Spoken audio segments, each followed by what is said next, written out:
Hello again. We're in winter Malinovka. We have the TOG 2 heavy tank, and it's a tier 6 battle.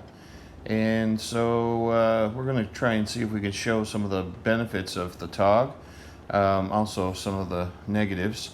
We have a really good gun. We have a high, certainly, amount of damage for a tier 6. But one thing we do have is it is very, very slow. It's one of the slowest tanks in the game. Certainly, but a very damaging tank if you can get some players within shooting range.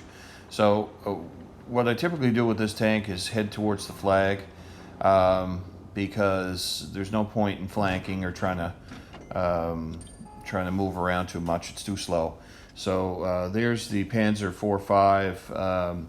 And we hit the tank, I think on the track somewhere, but no damage. And so I'm going to keep moving towards the center here, trying to pick off a few shots as we move. Again, we're going about 13, 14 kilometers an hour max. We have spotted about 6 of the tanks, and it seems like they're surrounding us straight ahead and to the right. I have the VK 3601 heavy next to me, and there's 3 opponents here to our right. There's the Dicker Max anti-tank. I'm going to get a shot on him, and I'll get a second shot. We have about just slightly over a 3-second reload here, and quite a bit of firepower. I'm not really taking too much time here to focus on my shots, and again I missed. That's about the second shot I missed. There's a shot on the M4 Sherman, and he's down to a 1 shot. There's the KV2, just rolls on through, and I didn't really notice him. I was focused too much on the Sherman.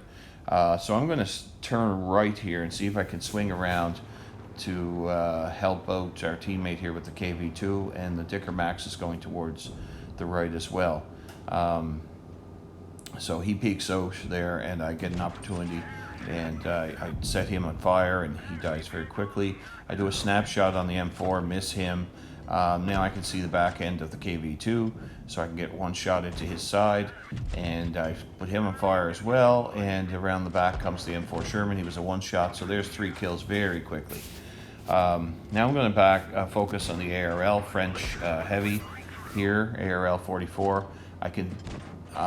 He's got a lot of frontal armor, but I can penetrate the cheeks there. Now I'm moving and shooting, so I end up making a couple of shots here in a row, and while I'm moving, it shows the benefits of this gun. There's a shot into the front, which if angled correctly, like slightly up angled towards me, we can't really pen that. But now we're down. It's a 3 versus 1.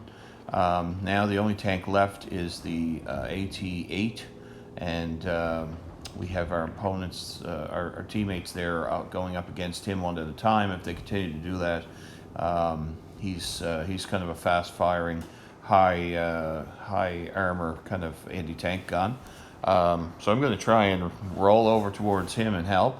Again, very, very slow. So the negative, this is one of the most frustrating things with this tank, is how slow it is.